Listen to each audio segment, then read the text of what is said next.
Waalaikumsalam warahmatullahi wabarakatuh. Bu ya, pengen tanya tentang masalah kewalian Bu ya. Ada dua kisah Bu ya yang pernah kami dengar tentang masalah kewalian. Pengen bertanya apa benar kalau seperti itu. Satu kisah tentang seorang yang bernama Syekh Bajal Haban itu Bu ya. Dikatakan beliau menjadi wali itu karena kesabarannya menghadapi kezaliman istrinya. Hanya katanya istrinya juga wali. Waktu kami tanya, kok bisa wali dolim sama suami? Katanya kedoliman istrinya itu untuk mengeluarkan kewaliannya Syekh Bajal Haban. Nah terus yang kedua kisah tentang Syekh Abdullah Al-Haddad. Dikatakan beliau pernah ada seorang yang subhanallah bermaksiat, ahli maksiat, tiba-tiba sampai beliau tuh orang tersebut mendapatkan hidayah dan melalui berkat Syekh Abdullah Al-Haddad, dan sampai akhirnya si ahli maksiat tadi benar-benar menjadi murid yang sangat mencintai Syekh Abdullah Al-Haddad. Sampai suatu hari ternyata si murid ini meninggal Bu ya, dan Syekh Abdullah mengantar sampai di atas kuburannya. Dan ketika sudah ditutup kuburan itu wajahnya Syekh Abdullah tuh tegang. Akhirnya murid yang di sebelahnya bertanya, ya Syekh kenapa wajahmu begitu? Ya Habib kenapa wajahmu begitu? Kata Habib Abdullah, aku diperlihatkan oleh Allah bahwasanya muridku ini yang di dalam ini didatangi oleh malaikat. Ketika ditanya man rabbuka, si murid itu mengatakan Abdullah Al-Haddad. Sehingga sampai malaikat itu akan memukul muridnya tadi, tiba-tiba ada suara yang mengatakan jangan dipukul karena sudah diampuni karena dia telah menyebut kekasih Allah Syekh Abdullah Al-Haddad. Nah ini kata ditulis dalam kitab, cuma kita nggak tahu, cuma kami mendengar di majelis Bu ya. Nah kalau kisah-kisah seperti ini gimana Bu ya, apa benar atau enggak Bu ya? Terima kasih. Pertama tentang kisah Syekh yang istrinya zalim lalu dia menjadi wali. Lalu istrinya ternyata wali juga. Bagaimana seorang istri yang zalim nggak bisa jadi wali? Dikatakan bahwa istrinya adalah seorang wali yang mengeluarkan kewaliannya seorang suami. Kisah itu tidak mustahil dan benar. Cuman siapa yang bilang kalau dirimu seorang istri yang wali? Lalu mau berbuat zalim kepada suamimu, siapa dirimu itu? Murabbiyah misalnya, apakah anda seorang wanita yang sudah makom wali lalu mendidik suaminya? Itu karena irama pendidikan bisa jadi sah. Seorang murid, seorang guru mendidik muridnya dengan seolah berbuat zalim. Muridnya suruh begini karena sudah sampai makom wali sang guru. Sehingga istri muridnya disuruh begini, rupanya dalam irama tarbiyah untuk diangkat derajatnya, untuk dipangkas kesombongannya. Bisa jadi, tapi itu kan wali. Jangan semua perempuan mengatakan, saya berbuat zalim kepada suamiku biar suamiku jadi wali. Suamimu jadi wali, kau jadi setan. Enggak mustahil itu benar, berita begitu enggak mustahil. Karena apa? Sudah makomnya tinggi seorang wanita tersebut. Mungkin dia seorang waliyah, melihat suaminya seorang alim tapi kurang sesuatu. Dididik dengan begitu. Ternyata sang suami masuk dalam tarbiyahnya seorang istri. Karena bisa saja, syekhnya adalah istrinya. Syekhnya adalah istrinya, bisa jadi. Itu mungkin seperti itu. Tapi nggak boleh setelah itu orang mengatakan, saya akan jadi istri seperti itulah. Suamiku akan aku jadikan wali, wahai suamiku. Aku akan zalim kepadamu setiap hari agar kau jadi wali. Iya, suamimu akan jadi wali, kamu jadi iblis. Baik, ada pun kisah yang kedua. Ada orang di alam barzah. Di alam barzah ditanya oleh malaikat, ini dinukil dinisbat kepada Imam Haddad. Di alam barzah ditanya malaikat kemudian mengatakan, menyebut nama Habib Abdullah Haddad lalu tidak disiksa lagi. Maka kami sampaikan bahwasanya Imam Haddad orang besar, ahli syariat. Kalau kita lihat buku beliau, maka buku beliau adalah buku yang penuh dengan keistiqomahan dengan syariat. Maka riwayat begitu jangan diceritakan. Pertama mungkin bohong dinisbatkan kepada Imam Haddad. Imam Haddad ahli syariat. Pertanyaan di dalam alam barzah sudah sangat jelas. Sangat jelas. Kita kan ada aturan akidah. Imam Haddad orang besar, kalau ada orang menukil cerita-cerita Imam Haddad jangan gampang dipercaya. Sekarang kan banyak cerita-cerita palsu dinisbatkan kepada para wali, bahkan bukan para wali, kepada Nabi. Hadis-hadis palsu ada kok, apalagi pada para wali. Kita tahu Imam Haddad dalam kitab Risalatul Mu'anahnya, kitab-kitab Imam Haddad yang banyak yang tersebar. Itu adalah sangat syar'i. Anda sebagai ustadz ya jangan memilih dong cerita begini. Jangan memilih cerita begini. Di dalam pertanyaan di alam barzah itu adalah pertama adalah mungkin bohong.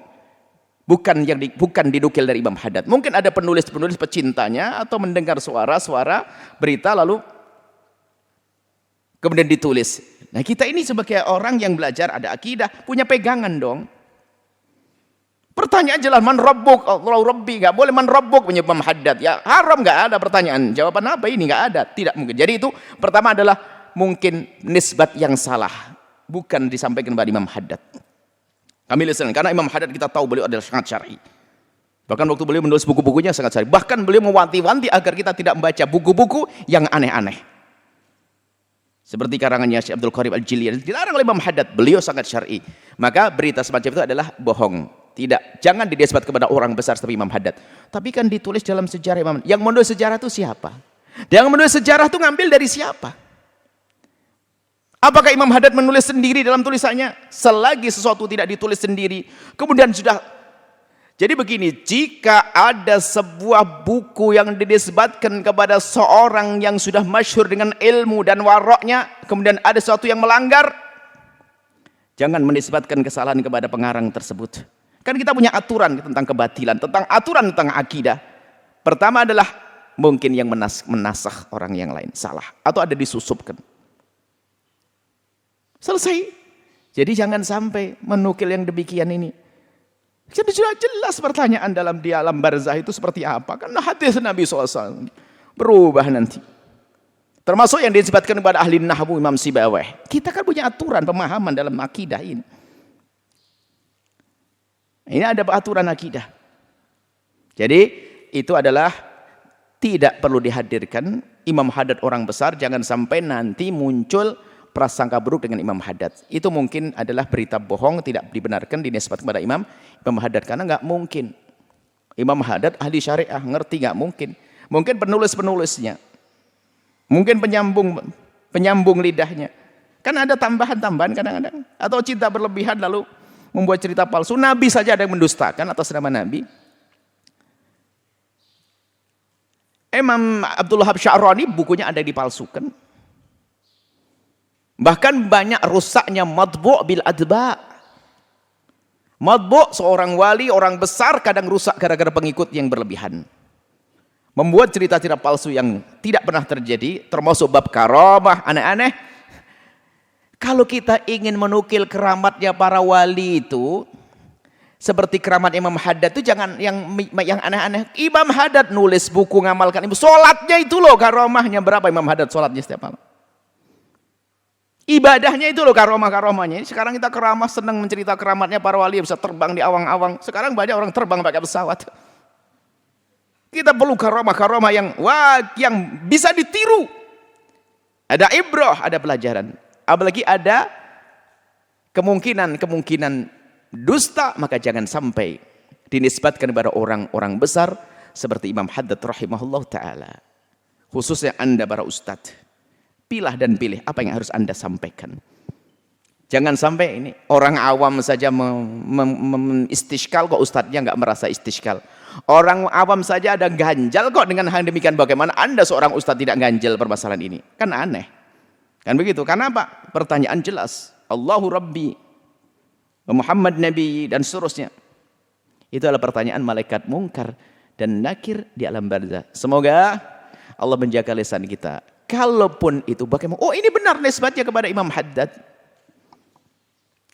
Kalau seandainya benar nisbatnya kepada Imam Haddad, nisbatnya kepada Imam Haddad, mungkin ada kalimat yang belum selesai. Kalau nisbatnya kepada Imam Haddad, ya ini kalau nisbat. Kalau benar bagaimana? Justru kami yakin tidak akan benar dinisbatkan kepada Imam Haddad rahimahullah ta'ala. Nggak bisa ditakwili bagaimana lagi. Wong sudah jelas kok dari Nabi SAW akan ditanya Nabi. Nggak ada yang mengalahkan Nabi, setelah itu selesai. Makanya di kalangan ahli tasawuf kami ingatkan, sampaikan. Jangan gampang menukil berita-berita tentang orang-orang soleh kecuali kita harus pilah dan pilih. Ada berita yang disusupkan bertentangan dengan akidah, itu ujung-ujungnya mencoreng orang besar tersebut. Jangan sampai Imam Haddad menjadi ternoda. Jangan sampai orang menjadi prasangka buruk pada orang-orang besar gara-gara kita salah memilah dan memilih berita tentang orang-orang besar. Imam Haddad orang hebat, buta beliau, umur 5 tahun tertutup mata beliau, tapi Allah ganti dengan mata hati. Beliau adalah kena penyakit cacar, kemudian tidak bisa melihat, tapi ternyata diganti oleh Allah dengan melihat batinnya. Orang besar Imam Haddad. Dibaca zikirnya sampai hari ini. Kitabnya dibaca di Satul Mu'awanah dan yang lainnya. Nasaih Diniyah, Masya Allah kitabnya. Hikam beliau. Ajib kita baca kitab Imam Haddad, dibaca enak. Adab sulukil muridnya, pendidikan yang sesungguhnya. Bahkan dia dalam adab suluk murid nggak mungkin kayak gini-gini. Bahkan itu adalah ilmu-ilmu tasawuf yang sesungguhnya. Jaga ulama ahli tasawuf dengan cara berhati-hati di saat kita menukil dari beliau-beliau. Jangan asal nukil, wahai para ustadz. Pilih dan pilah beliau orang-orang besar, jangan beliau rusak gara-gara salah kita dalam menukil. Wallahu a'lam bishawab.